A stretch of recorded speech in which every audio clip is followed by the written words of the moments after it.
some red line that you cannot cross when you claim to be a civilized human being. This is thuggish, bully boy behavior. This is kind of mob tactics. It has no place in politics, and especially not in presidential politics. National Review columnist Mona Charen on the hard line with Ed Berliner last night.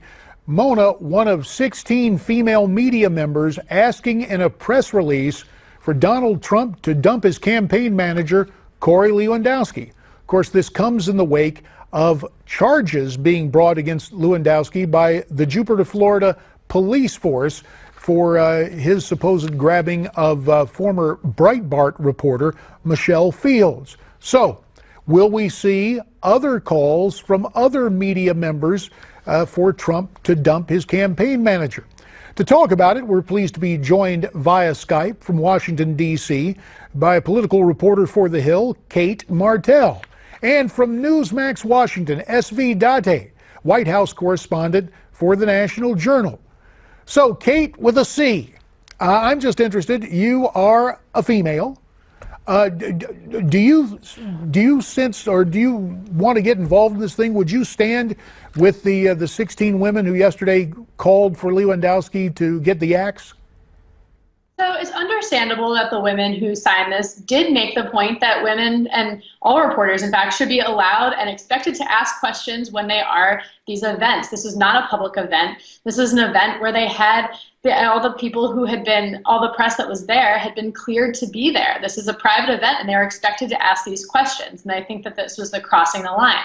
What it comes down to is the reason Donald Trump is sticking with Lewandowski through all of this is that he understands that Lewandowski has been with Trump since January 2015. That's well before he was a presidential candidate and well before people thought he had a shot. So the fact that Lewandowski signed on with him and had confidence from him early on, he's trying to stick with him and return that loyalty. Cate, let me follow up with you. There were some assessments that a lot of the females who signed this were not beat reporters. They were columnists, pundits, I guess the term would be pundettes, and a lot of them supported Ted Cruz. Do you see politics being behind this instead of a legitimate concern about what exactly happened? That's definitely a good point. You do have to keep politics in mind with this. But I think if it were to happen with other campaigns, we probably would have seen other women and other reporters, not even just female, coming out and probably saying that that shouldn't be the case, that a campaign manager probably shouldn't be manhandling reporters and trying to pull them out of the way, especially when there is Secret Service there.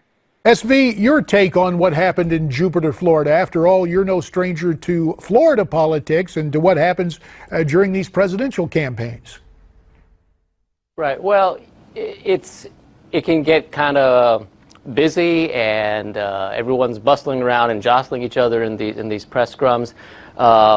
So as to exactly what happened and how it was described by whom, when, that part really doesn't interest me that much. I will say that the Trump campaign, beyond any other campaign I've covered, tries to manage the press and keep them in a certain spot at all times, beyond like sitting presidents. I mean, this president, the previous president, I've been to public events and private events, and this is unprecedented, that they try to keep you in a little pen and tell you, and get mad when you try to get out, and then in press conferences they get mad when you ask questions. So that's, that speaks more to the nature of the Trump campaign, I think, than anything else. Well, Shirish, let's speak about your latest column, latest article for National Journal, where you quote a lot of conservatives within the Republican Party, conservatives who are concerned about the possibility of Trump winning the nomination, that it might tear apart the party of Reagan, really Reagan's conservative coalition.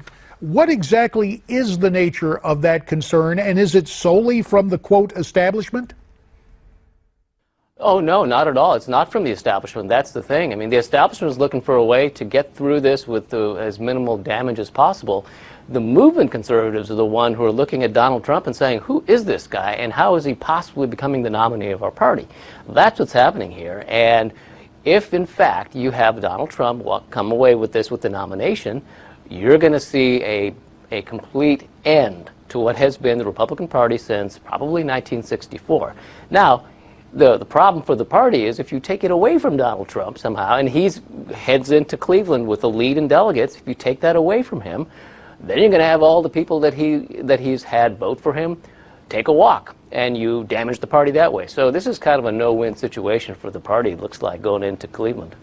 Kate, Mr. Trump was in your neighborhood, so to speak. He was just up on the Hill at RNC headquarters, sitting down with Chairman Reince Priebus. Is it too much to say that this might be the first step in the Trump, quote, rehabilitation tour?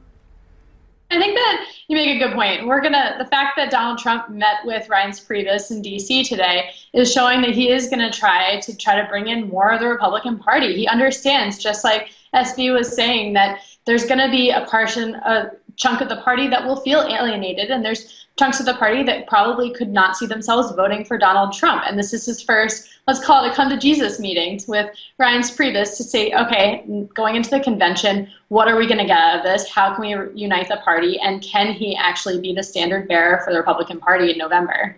SV, final 30 seconds to you. Is this the come now, let us reason together moment from Donald Trump, and does it surprise you?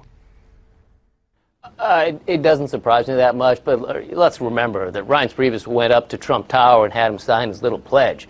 And just the other day, Trump said, well, no, you know what, they've been mean to me, so I'm really not going to support this person if it's not me. So I'm not sure what exactly was accomplished.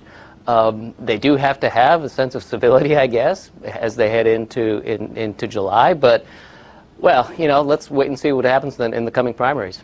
And we will have to leave it right there. We'll note for the record also that Ted Cruz and John Kasich deferred now on that pledge. But my pledge to you is to thank you right now very much, Kate and SV, both from Washington.